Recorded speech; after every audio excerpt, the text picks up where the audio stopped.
Hi everybody and welcome back to Mam's Kitchen. It's another glorious day here. Obviously the children are back in school, so the sun has come out. That's always the way. Now today I'm making some scones. Just fancied a treat this evening with a cup of tea. So they're very easy to make.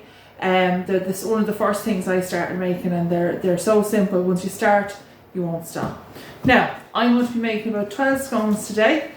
So in this bowl here I have 1 pound of self-raising flour, I have 2 level teaspoons of baking powder and a good pinch of salt, and I'm going to sieve that into my bowl. So I'll just grab my sieve and away we go. Now I don't sieve an awful lot, but I've always heard that you should sieve scones. It's to get as much light and air into them as possible. And as well as that, with this recipe in particular, it mixes the baking powder in with the self-raising flour. So I get all that into my sieve. And they say you should always sieve baking powder. So we'll give it a good sieve in, get as much air. Now, if I was in a lovely kitchen that I didn't have to clean, I'd have this held really well up. But I'm not that great at getting things into bowls, so I'll keep it down a bit lower, get in a little bit of air, and there we go, and that's all in. The next thing I'm going to add in is, I have 2 ounces of caster sugar, so not very much at all. And I'm going to mix that all together. Just give it a good mix, break up any little lumps in the caster sugar. Probably should have sieved that in as well, but it'll all be alright in the night. Now, as I say, it's very warm here today. It's a lovely, lovely day. Probably not the day to have the oven on, but we'll get this done and then we'll get out in the sun. Now, the next thing we're going to add into that is our butter. And I have 2 ounces of very cold cubed butter. Now, this is probably actually even a little bit softer than I'd like it. I do like it really, really hard, but there's 2 ounces there of cubed butter. And we're just going to rub that in with our fingertips. And don't be too particular about this. Like they say about fine breadcrumbs and all this, at the end of the day, once you have it broken up a bit in the bowl and mixed in with the flour, sure isn't the rest going to happen in the oven? It's going to melt in the oven anyway. So just give it a minute or two mixing that together. Now, as I say, scones were the first things I started making. And really I started making them because I didn't feel too confident about pastry. But I knew, so my apple tarts and things like that, I wasn't as confident making them. You see, my mum was brilliant with dinners. She was a great cook. She could cook anything. We were having curries and things and goulashes long before really they were a thing here in Dublin. But she cooked some sausage rolls. I remember sausage rolls and that. But baking was not her thing. Cooking was her thing. So I really had to learn pretty much from scratch about pastries and cakes and things like that. So I'm very confident with the dinners, but it's the pastries and things that I really had to learn as I went on. And I have to say, my home economics teacher was brilliant.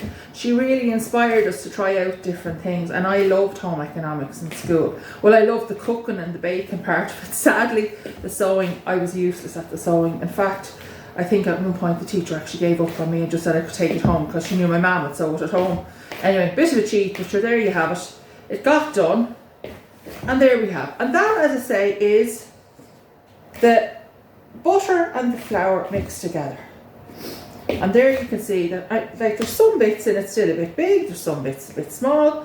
Just give a look through, and once it's all fairly well done, you're fine. And the next thing I'm going to do is I'm going to add in my sultanas. And like that, I have 4 ounces of sultanas. And as I said, I'll put all the measurements and all at the end, so you don't have to be remembering any of this, because I'll have forgotten half of it, I'd say. And there, everything is mixed in. Now, if no one wants to come over and just show you that, you just see everything mixed in there. There we have it, as you can see. Everything is in together. This is our consistency. It's nice and light, everything is mixed in together, and I have the sultanas in there as well. Now, the next thing I'm going to do is I'm going to add my milk. Now, I have a pint of milk here. I've just taken it out of the fridge. I'm going to make a well in the centre, and I'm going to add that milk little by little. So about that much to start with in. I'm using a knife just to mix. I don't mind getting my hands dirty, it's not that, but it is quite a messy dough. And on a warm day like this, we're trying to keep everything as cold as possible. Now, oh, mess, you see what I mean about me in the mess? That's why the sieve doesn't get raised too high. Now, put in another drop of milk in there now in 2 seconds. Yep, time for another little drop in. Scones should be a wet mixture. That's what they say. So, unlike pastry where you don't want it too wet and loopy, scones can be that more wet and loopy. So in other words, scones are more forgiving. You know, if you add a little drop too much, it doesn't matter because that's what we want. So we'll keep mixing. And now we have a good, wet, loopy mix. So as you can see, good, wet, loopy mix. Now I want to make sure I have all the flour off the bottom, which I haven't, so I'm going to add in just the last little drop down the bottom there and mix that in. Now, some people take out the part that's mixed and just put it there, but to me that's fat. I just want, it doesn't need to be perfect, it needs to be tasty and it needs to be on the table without too much fat. So that's why, as I say, I don't go to the fat. I probably would get better results if I was a fatter, but I'm not a faffer and I don't want to be a faffer. So as I say, that's good and wet and loopy. So the next thing I'm going to do is I'm going to put a bit of flour on my board. I'm going to take these out your way so you can see what I'm doing. I'll push them down over there. And I'm going to put a good bit of flour on this board because I have it good and wet. And I have plenty of milk left if I need it, if I see any bits that have a bit of flour. And for at the end, we're going to put a little bit of milk on the top of each scone. Now I'll move that out your way and I'll show you what I have here. And as I say, sorry if you can hear the dog in the background, she wants in and she's not getting in and I'm baking. She has to stay out. Isn't that right, Spring? You want out. Now, as you can see, a good wet mix. Sorry, that was just my alarm going off to tell me that I'm meant to be somewhere that I'm not. Sure, that's the story of my life. We get there when we get there. Now, there we go. Now that's my scone mixture. As you can see, lovely wet, lovely and loopy. And now what I'm going to do is I'm going to mix it in the flour that's on the table first. And if I need more, if it's still too wet and loopy, if it's too hard to handle, I can put in some more. But as you can see, it's coming together beautifully. Now I don't want to mix it too much. The least I have to do with this, the better. We'll just give it another little going over. I'm going to put a last little bit of flour on top.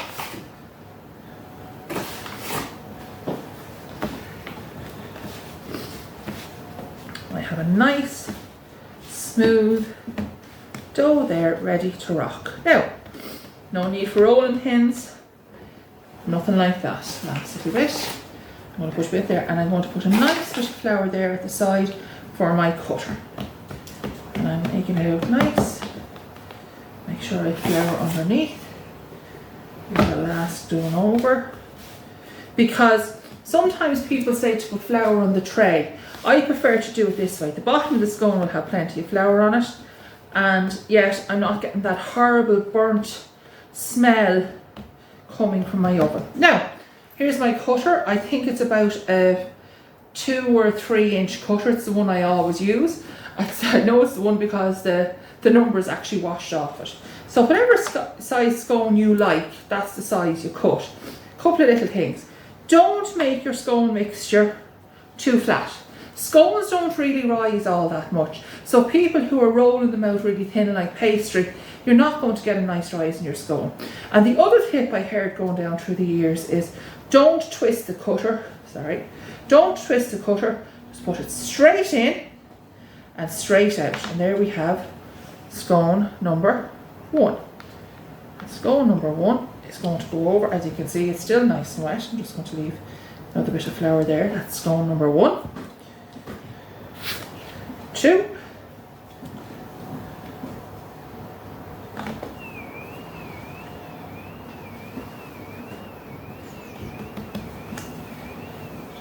3.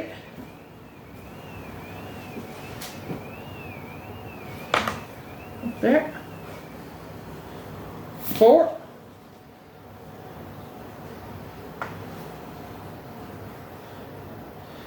5.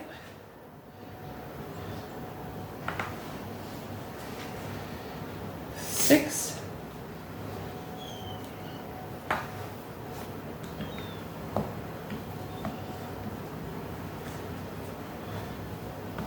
'm just turning them over to make sure they each get a nice little floured side. 7.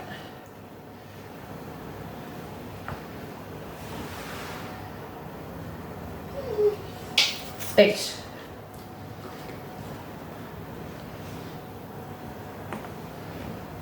That one up there. Now, I'm going to take this in back together again. Another bit of flour. And try to remember what size it was to start with. So I have 8 there. We want about 12. Should be about right. 9. Ooh. Oh, that fella doesn't want to work for us. 10.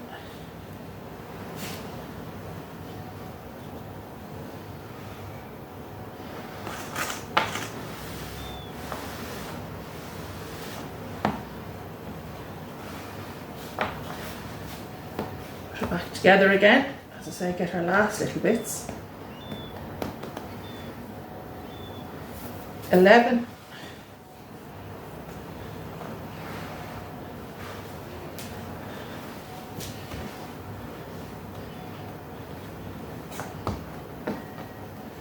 'Getting a bit sticky now.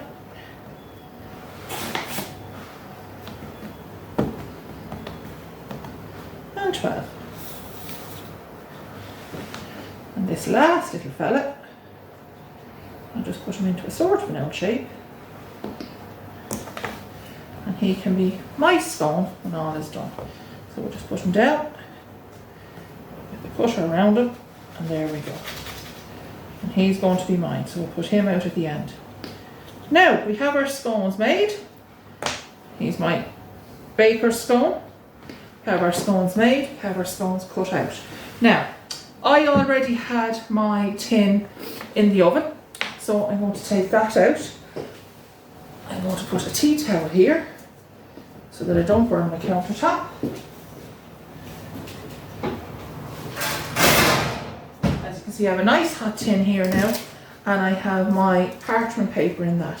Now, as I said, there's flour on the bottom of these because I made sure of it, and I like to put the scones, there's all theory, some say you should put the scones standing apart. I like to put the scones standing together. I think it helps them rise. I hope I've picked a big enough baking tin.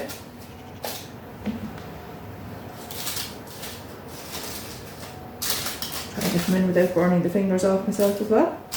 That would help.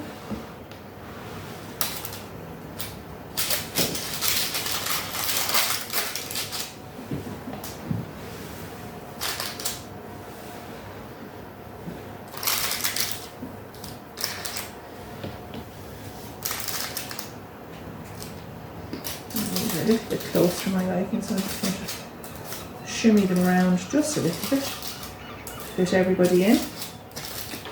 Now, my husband says I've no spatial awareness. I think he's right.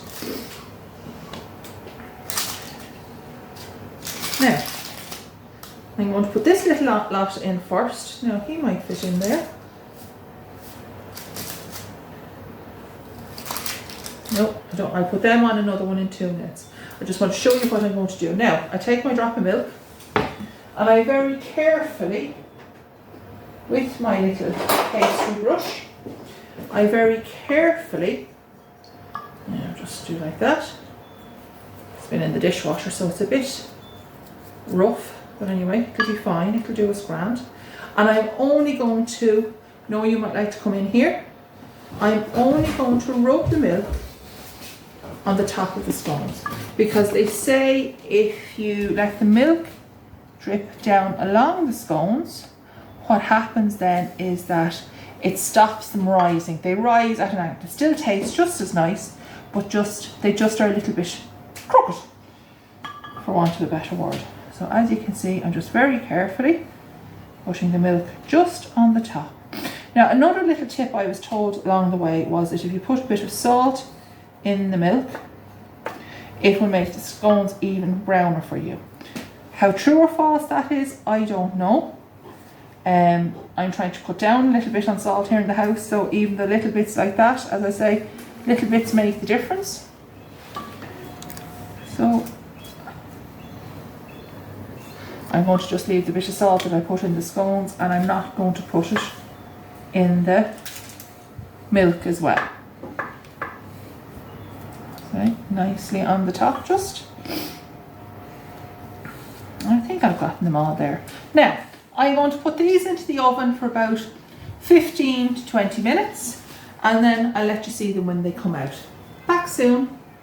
Now, welcome back to Mum's Kitchen yet again. These are just out of the oven. They were in for exactly 15 minutes at 180 degrees. Everybody's oven is different. As you can see, they're nice and golden brown on the top. Now, I'm going to take these out. I'm going to let them cool so I don't burn the little fingers. I'm going to take them out. I have my wire rack here, and I'm going to leave them on that to cool off, and then I'll put them in an airtight container. As you can see, they took no length. They're so simple to make. Please do try them and let me know how you get on. Bye bye from Mum's Kitchen. See you again soon.